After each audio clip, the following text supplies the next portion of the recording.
Hello there, Nick Dutch here. Hi there, how's it going? And all that jazz. Now, I do apologize, of course, for my current state of undress. I've been working this morning just wearing my dressing gown and my spectacles and nothing else apart from my slippers. And this is due to like a serious lack of time. I've got like political meetings, I've got church meetings, church committee meetings.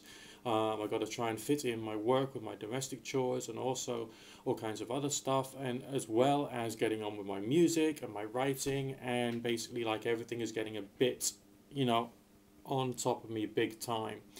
So obviously big apologies for that. It's just like, everything is happening all at once for me at the moment, and I'm just finding it a bit much. But never mind. Okay, I've been asked to look into and explain and talk about and give my personal opinion, and I have to remind you that this is, of course, my personal opinion on the subject of transhumanism. Okay, now transhumanism is a very peculiar set of ideas for a lot of people. When I first heard about transhumanism, the idea didn't actually seem too bad. I mean, there was one guy, I saw him on some documentary, and he had a chip fitted in his arm.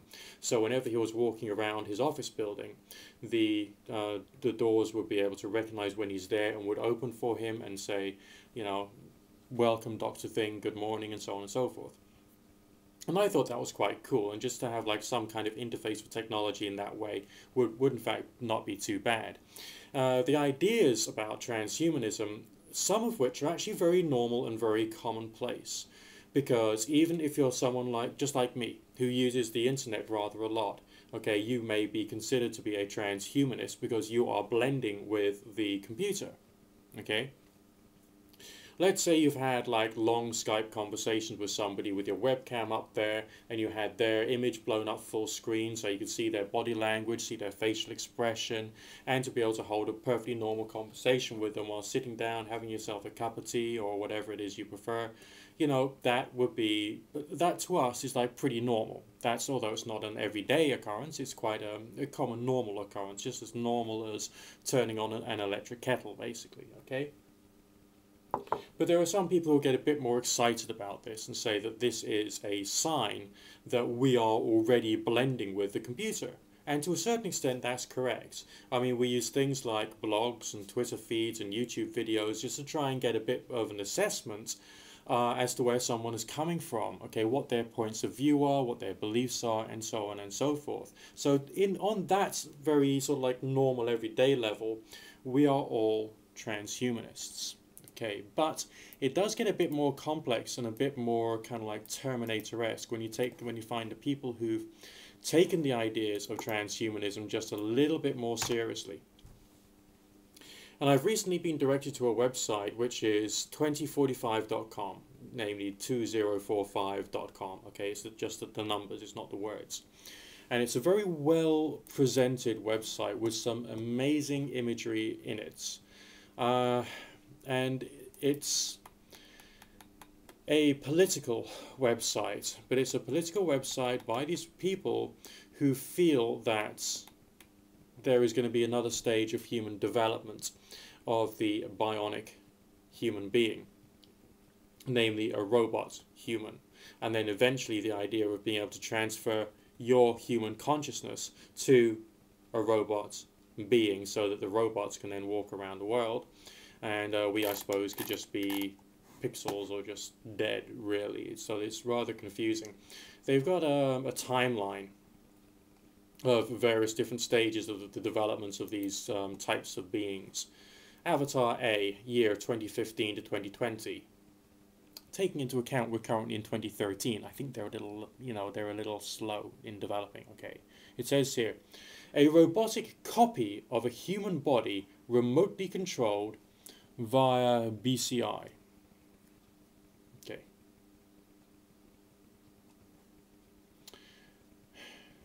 Avatar B, 2020 to 2025. An avatar in which a human brain is transplanted at the end of one's life. I think when it comes to this 2020 to 2025 goal, they may come across a few problems. I mean, if you think about it, the brain is very heavily connected to the body. Our sense of identity is partially defined by our experiences of our body and our surrounding environments, which is channeled to us via our senses, which are of a certain quality, which enable us to have a human experience. What if some of that human experience was taken away from you? The sensation of the body, for instance, the sensation of sight, sound, and hearing. What if your ability to control this robotic being is limited more than your physical body is? How would that affect your well-being and well-being of mind? And also the brain is encapsulated in kind of like a fluid membrane. Okay, there's fluid around the brain, and there's also a membrane around the outside of the brain, if my knowledge serves me correctly, which would have to be handled very carefully. Okay, and you also have to make sure that all of the components of this particular artificial being will not have some kind of negative effect upon the brain tissue itself. Of course, there's ethical considerations as well as psychological health considerations as well. I mean, what is it that would actually help a transhuman avatar be from the 2020 to 2025 era to be able to cope with life? On the basis, of course, that they can successfully transplant a brain into another being, basically. And anyway, death, or the end of one's life, typically means the end of one's brain life. So what are they going to do? Kill off the body so they can keep the brain alive? Use the same kind of herbal medicines used by voodoo witch doctors in order to destroy the body so that the brain itself can carry on being conscious. I mean, how are they going to do this? I mean, there's too many ethical questions there. The very fact that someone would even contemplate this and take it seriously and create this like really stylish website about this, I actually find rather disturbing. Okay? On one level, ordinary people having the occasional chip in your arm, fine, or indeed some kind of wiring to the brain that can give you like infrared vision. That sounds quite cool, quite fun. Okay, that might actually be useful in some respects if you just to enhance or expand the senses of humanity. Just little by little, you know what I mean? But to go by as soon as 2025 to be able to take a dead person's brain and put it into a machine, I think is taking Doctor Who and making it a bit kinky. Basically, I mean, that's no.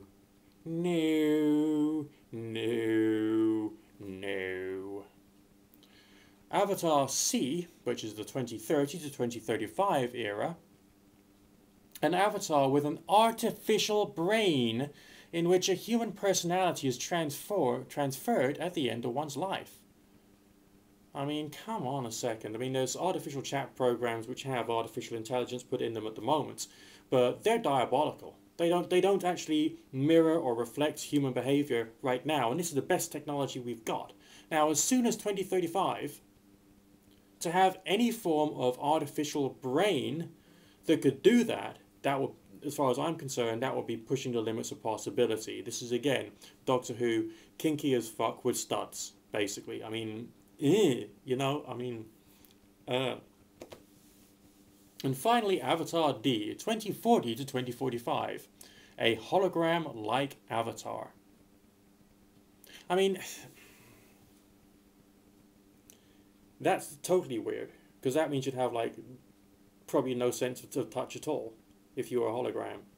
And, okay, maybe Arnold J. Rimmer from Red Dwarf would be an interesting way of having a form of artificial afterlife, but on the other hand, what's wrong with being alive, you know? I mean, it's all these, like, they're talking about a world populated by dead people in holograms, all right? We've got enough living people on the face of the planet at the moment. Do we really need any dead people walking around? I mean, this is just like,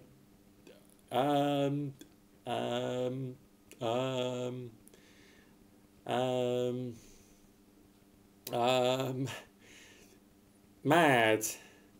Totally mad.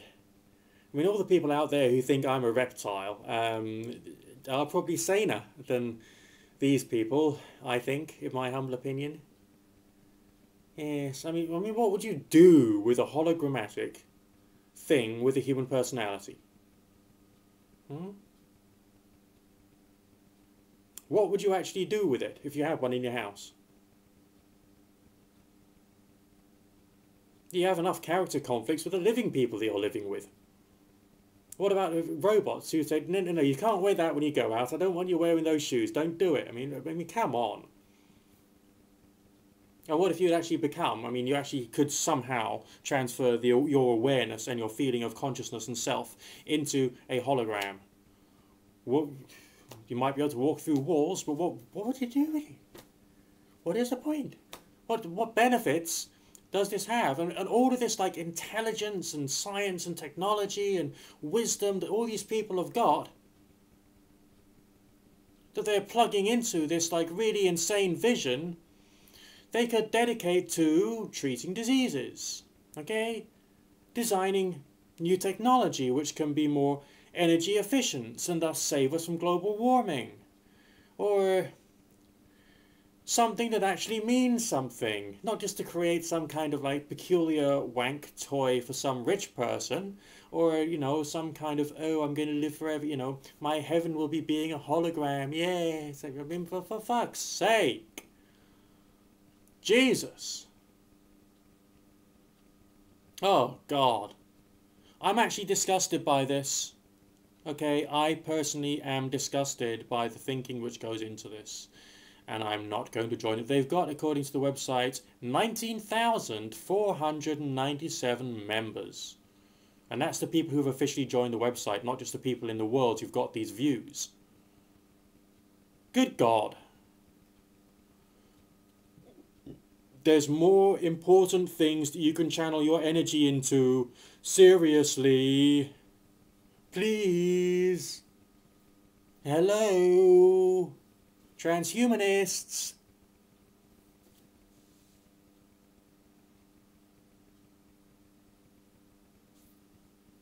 The world has gone insane. And I don't care anymore. They're all mad. All mad. Totally fucking mental.